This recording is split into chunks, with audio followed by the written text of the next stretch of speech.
지난 주말 축구의 역동적인 무대에서 또 하나의 드라마가 펼쳐졌습니다. 노팅엄 포레스트와의 경기에서 토트넘의 별, 손흥민 선수가 논란의 중심에 섰습니다. 왼쪽 윙포워드로 출전한 손흥민은 그의 평소 스타일대로 날카롭고 빠른 돌파를 시도했습니다. 하지만 이날 노팅엄의 전술은 마치 깡패 축구를 연상케 했는데요. 손흥민을 향해 3명이나 되는 수비수가 몰려들어 그를 극도로 압박했습니다. 이러한 상황에서 손흥민의 연속된 턴오버는 팬들 사이에서 큰 논란을 일으켰습니다. 일부는 그의 선택을 비판하며 왜 그토록 위험한 지역에서 돌파를 강행했느냐 고 의문을 제기했습니다. 반면 전문가들은 다른 시각을 제시합니다. 그들은 손흥민이 여러 명의 수비수에 둘러싸여도 돌파를 시도하는 것은 팀 전술의 일환으로 그의 위치에서의 돌파가 경기 전체의 흐름에 중요한 역할을 했다고 분석합니다. 더욱 흥미로운 것은 손흥민의 이러한 노력이 결국 팀의 2골, 히살리송과 클로스프스키의 득점에 결정적인 영향을 미쳤다는 것입니다. 이들의 골 장면을 자세히 들여다보면 손흥민의 움직임이 상대 수비진을 뒤흔들어 토트넘에 유리한 공간을 만들어낸 것을 알 수 있습니다. 토트넘은 이 경기에서 2-0으로 승리하며 리그 17라운드를 마쳤습니다. 이날 경기는 단순한 승리를 넘어 팀워크와 전략 그리고 손흥민 선수의 끈기와 기술이 어우러진 축구의 진수를 보여준 사례로 기록될 것입니다. 노팅엄의 도전적인 전술에도 불구하고 손흥민과 토트넘은 그들만의 방식으로 경기를 지배했습니다. 이번 경기는 앞으로의 시즌에 대한 기대를 한층 더 높이는 계기가 되었습니다. 축구의 세계에서 전략은 승패를 가르는 결정적 요소입니다. 최근 토트넘과 노팅엄 포레스트의 경기에서 이러한 전략의 중요성이 또 한 번 드러났습니다. 특히 주목할 점은 노팅엄이 채택한 극단적인 파이브백 전술과 그 중심에 선 손흥민 선수의 역할입니다. 손흥민 선수는 앞선 16라운드에서 뉴캐슬의 오른쪽 풀백 트리피어를 압도하며 한 골과 2어시스트를 기록했습니다. 이는 노팅엄이 그를 주목하게 만든 결정적인 이유였죠. 노팅엄은 손흥민을 효과적으로 봉쇄함으로써 토트넘의 공격력을 약화시키려 했습니다. 이 전략은 전반전 동안 손흥민이 왼쪽에서 턴오버를 남발하며 제대로 된 돌파를 하지 못하는 모습으로 이어졌습니다. 이러한 상황에서 축구팬들 사이에서는 다양한 의견이 나왔습니다. 일부는 손흥민이 집중 마크를 당하는 상황에서 왜 굳이 드리블을 시도하려 했는지에 대해 의문을 제기했습니다. 반면 다른 일각에서는 노팅엄의 수비수 중 하나인 윌리엄슨의 역할을 강조했습니다.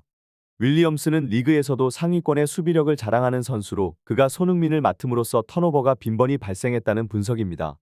하지만 몇몇 축구 전문가들은 윌리엄슨이 손흥민을 막을 수 없었다고 주장하며 그가 비열한 수법으로 경기 내내 손흥민을 압박했다고 비판했습니다.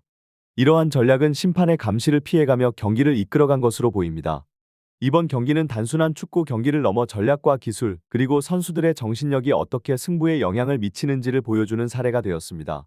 손흥민과 노팅엄의 대결은 우리에게 축구의 다양한 측면을 생각하게 만들며 향후 경기들에 대한 기대를 더욱 높이고 있습니다. 축구 경기장에서 벌어진 한 투쟁적인 장면이 축구 애호가들 사이에서 화제가 되고 있습니다. 이는 바로 토트넘의 손흥민 선수와 노팅엄 포레스트의 선수들 간의 치열한 몸싸움입니다. 경기 중 글루셉스키가 왼쪽에 있는 손흥민에게 패스를 했을 때의 장면을 기억해보세요. 손흥민은 라이언 예이츠와의 충돌로 그라운드에 쓰러졌습니다. 그러나 이러한 상황에서도 그는 공의 소유권을 지키기 위해 일어나려 했었습니다. 예이츠는 그를 다시 가격하고 손흥민은 무려 3번의 가격을 당하며 공을 지키기 위한 사투를 벌였습니다. 이 과정에서 예이츠는 손흥민의 머리 부분을 공격했다고 합니다. 이어서 7번 리코 윌리엄스는 손흥민의 다리를 가격하며 공을 따내려 했습니다. 손흥민이 공을 잡으려는 순간 윌리엄스는 그를 몸으로 밀어 파울을 범했습니다. 이러한 윌리엄스의 행동은 후반 63분경 손흥민을 뒤에서 밀어버리며 공을 빼앗는 장면에서도 나타났습니다. 일부 전문가들은 이를 비아냥거리며 윌리엄스의 가로채기 방법이라고 지적했습니다. 이러한 상황은 축구가 단순한 스포츠 경기를 넘어서 신체적, 정신적 강인함이 필요한 전장임을 보여줍니다.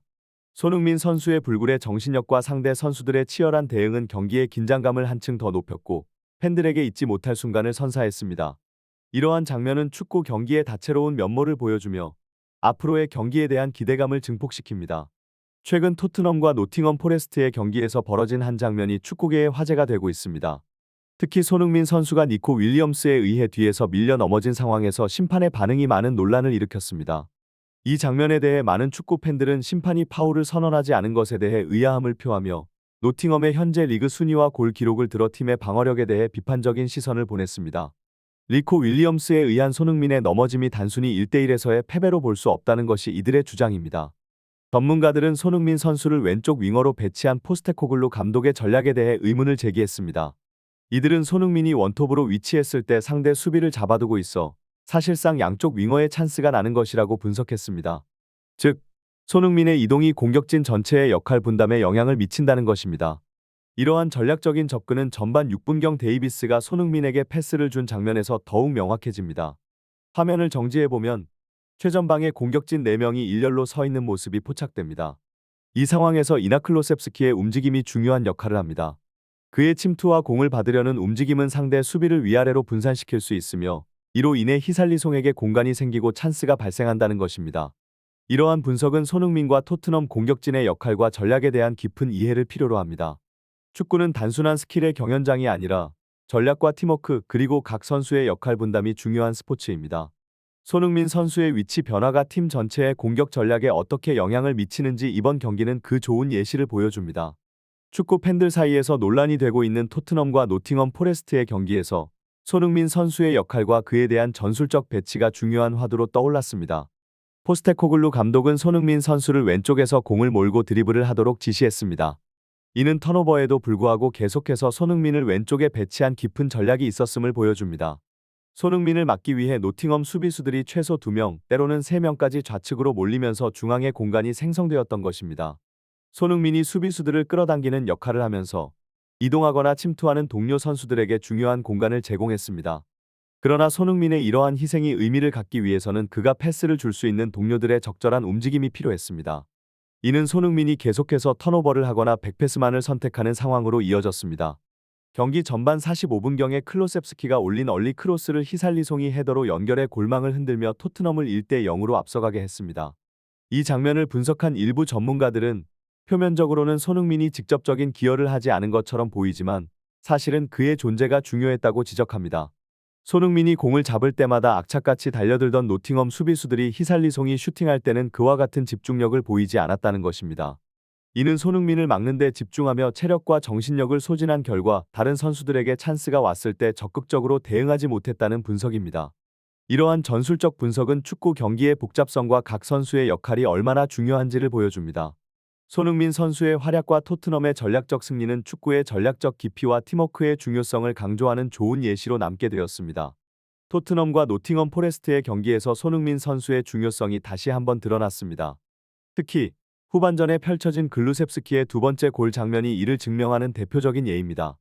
후반 64분경 상대 골키퍼는 손흥민의 압박을 피하려 공을 걷어냈지만 실수로 인해 이 공이 클로셉스키에게 도달했습니다. 클로셉스키는 이 기회를 잘 활용해 오른발 슛으로 골망을 흔들었습니다. 여러 축구 전문가들은 이 골의 배후에 손흥민의 역할을 강조했습니다. 손흥민이 공을 향해 달려들어 상대 골키퍼를 압박했고 이러한 압박이 골로 이어졌다는 것입니다.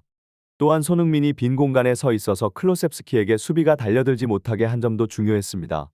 하지만 일부 전문가들은 클로셉스키가 더 나은 기회를 놓쳤다고 지적했습니다. 노마크 상태인 손흥민에게 패스했다면 골 기대값이 더 높았을 것이라는 의견입니다. 이러한 분석은 팀 내에서의 손흥민의 역할과 그의 중요성을 강조합니다. 스카이 스포츠의 패널로 출연한 게리 네빌은 손흥민과 벤 데이비스 이외의 토트넘 선수들이 팀에 기여하는 바가 부족하다고 비판했습니다. 이는 토트넘의 전술적 고민을 드러내는 부분으로 손흥민이 만들어내는 찬스를 활용할 수 있는 주변 선수들의 능력과 지능적인 움직임이 부족하다는 지적입니다. 이러한 상황은 중하위권 팀들이 손흥민만을 집중적으로 막으면 경기를 통제할 수 있다는 인식을 강화시키고 있습니다. 이러한 분석은 토트넘의 전술적 과제를 명확하게 드러냅니다.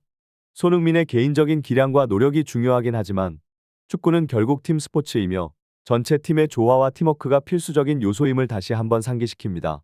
손흥민과 그의 동료들이 어떻게 이러한 전술적 과제를 해결해 나갈지 앞으로의 경기가 더욱 기대되는 부분입니다. 축구의 세계는 때때로 예상치 못한 전개로 팬들을 놀라게 합니다. 최근 토트넘의 경기에서 펼쳐진 일련의 사건들은 이러한 놀라움의 한 예입니다. 히샤리송과 라클로셉스키의 득점이 토트넘의 전략적 접근에 대한 새로운 통찰을 제공했습니다.